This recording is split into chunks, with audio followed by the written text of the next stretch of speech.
Hello, everyone. Welcome to Developing Palates. I am Aaron Loomis, and with me, as always, is Jiunn Liu. How you doing, June? Good.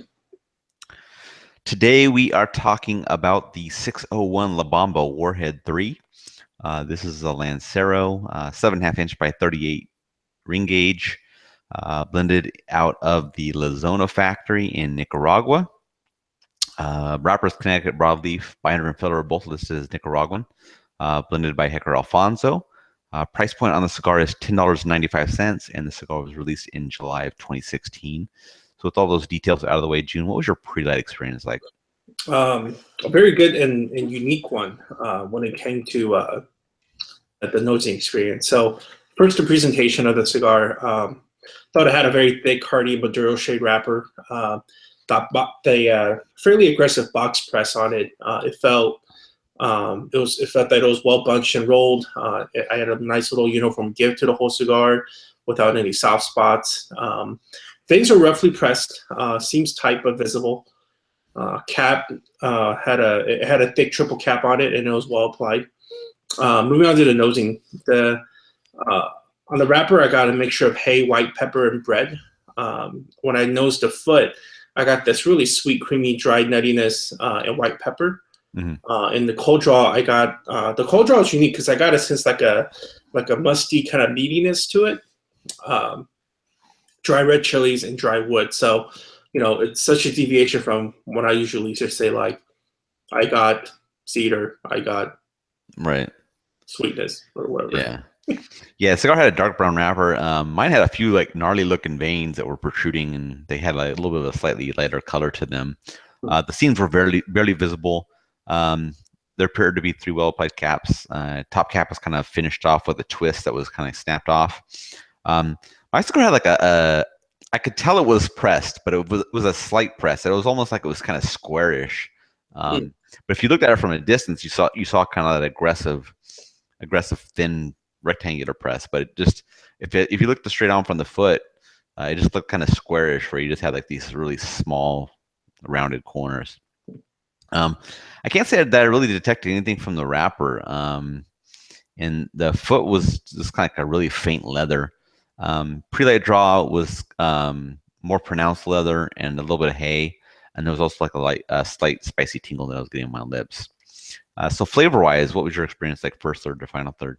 So the first third, right off the bat, very dominant notes of heated spiciness in the form of dry red chilies, and I got some hay to complement that. Kind of the secondary flavors, I got leather, bitter dark chocolate. In that there's a cream sweetness that started really develop nicely within the profile that helped with all the, especially that spice level.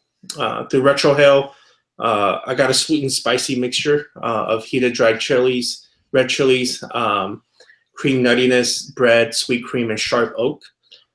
Finish really caked my palate with that spicy dry red chili, oak, and dry nuts. In terms of body and strength, I pegged it somewhere between medium and medium full throughout the whole cigar. Moving on to the second third. The second third, I felt like kind of it picked up more of that cream and sweetness. That red chili really got toned down by about 40% or so. At that point, also, the profile started losing its hay, but it still maintained the same notes of that leather and that bitter dark chocolate. Through the nose, sweet, spicy delivery still was that kind of a thing. Generic strong black pepper, cream bread, dry nuts, and sharp oak. The finish also, the spice level died down as well, and it was mainly giving me oak and dry nuts.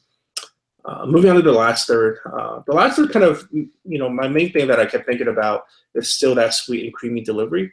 It was like for me, it was like a creamy bread, and that sweetness was almost like a caramel-like sweetness. And in general, I feel like the sweet creaminess of the cigar, was the main thing that I honed in on. Other notes such as that bitter dark chocolate, toned down red chilies, and leather still persisted. Retrohale, same.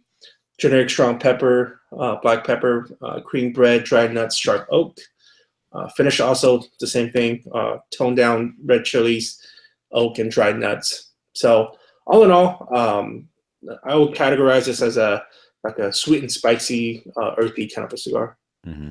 Yeah, for me, the initial draws were very earthy with some black pepper in the background, and then half an inch in that pepper went away, and that very earthy profile is kind of what continued on. The black pepper was present on the retrohale, and it carried like a pretty good bite to it. And then an inch in, a little coffee came in mixed in with that earthiness, and the pepper on the retrohale had settled way down and kind of moved into the background while a little bit of creamy woodiness had taken over there. At 2 inches in, some cream joined the profile along with that earth and the coffee. So it was a really nice mix of flavors at that point. And the strength was right at medium. Getting into the second third, lots of creamy earth, still a little bit of coffee in the background. Half an inch in, that earthiness kind of morphed into an oak note, and the creaminess had increased a little bit. And the retrohale was primarily cream with a little bit of oak in the background. And then an inch in, a little bit of pepper came in, back to the profile to mix with that creamy oak.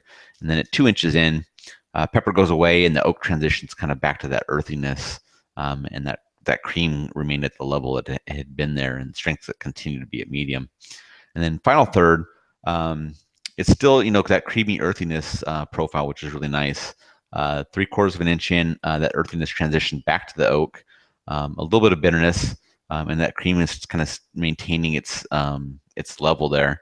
And then an inch and a half in, a little bit of mintiness kind of takes over the profile with the creaminess then moving to the background, and the oak had completely left the profile. And that's kind of how the cigar finished out for me, and strength had bumped up a little bit to just slightly above medium. So performance-wise, burn and draw, what was your experience like? I thought it was a really well constructed cigar. The burn was perfect. I smoked the cigar in about 2 hours. Ashers held on tight, average inch and a half increments. Good ample smoke production. Really tight ash. Like in the beginning of it was like snow white kind of ash. Mm-hmm. Burn line was really sharp. Never had to touch it up or relight it. The draw was good. It was on the tighter side for me, even after kind of snipping it a couple of times. But it was just so tight that it made me want to pay really close attention to it. Right. Yeah, for me, the burn line was really good the entire cigar. The only issue I had is that the cigar just went out on me in the second third, just kind of like out of nowhere. It was gone, so I had to do a relight. So it kind of knocked down a little bit on the score there. But I was getting 1 inch or slightly above 1 inch ash increments. I just get a really big lean on the ash, so I knew it was close. So I would just tap it off. I wasn't trying to see how long I could go with it. And then for the draw, it was just a little bit slightly tighter than I prefer. But that was just kind of a small criticism there. But it didn't really cause me to pay any attention to or anything like that. I just knew it was a little bit more deliberate than I prefer. So overall, thoughts on the cigar? I thought it was consistent with earthy spiciness, and those components being being balanced by that sweet cream. So I enjoy that. The most captivating part, like I was talking about earlier, being that sweet creaminess, that delivery. I think that this is unique because I don't think I've ever smoked a Connecticut broadleaf cigar that was a Lancero format. So I think for that reason, as well as just how there's such little Lanceros out there, this is worth trying because it really gets you that get a taste of that broadleaf on the cigar. So Right. nothing that I'm gonna be like super jonesing over anything, but I think it is a cigar just for that ring gauge, and trying it in that wrapper. It's unique enough that I think folks should try it. Right. Yeah, it has a really nice earthy profile, and it had some welcome transitions where it would kind of go between that earthiness and that oak for me. Creaminess that kind of came in and out. That was really welcome with those two components as well. And for me, the strength profile was medium for most of the way. It kind of rounded up a little bit in the final third, but for you, you were kind of in that between that medium full. So I think it's still approachable to a lot of smokers, and people that enjoy Lanceros like you're talking about with that thin ring gauge. It's going to be something that they need to try at least to find out if it's something they like. if you're looking for like a dark, a darker profile, that earthy profile, this definitely kind of fits the bill for that. And I definitely see myself smoking more of these as well in the future. So scoring wise, I gave it a 6.53 and you gave it a 6.93. How do you think your score matches up with the results? It matches up well. I basically said that the first, second, last third was good. Mm-hmm. Compound that by really good construction, and overall, it was a good cigar for me. So, Yeah. yeah. Yeah, same for me. I think the only place we differed is I scored the final third as average, but we were fairly similar around the construction wise. So it's really just a small difference between our two scores. So I think we're kind of in agreement. This is a consistently good cigar. Add the fact that it's Lancero, that adds a little bit to it. So yeah, I think it's pretty good. Any final thoughts from you? Nope. Okay. Well, thank you for watching. If you're just catching this video on YouTube, be sure to subscribe to us, but also check out the website, developingpalates.com, for the full written review. And be sure to follow us on all the social media channels, Facebook, Instagram, Twitter, Google+. Thank you for watching, and we will catch you on the next video.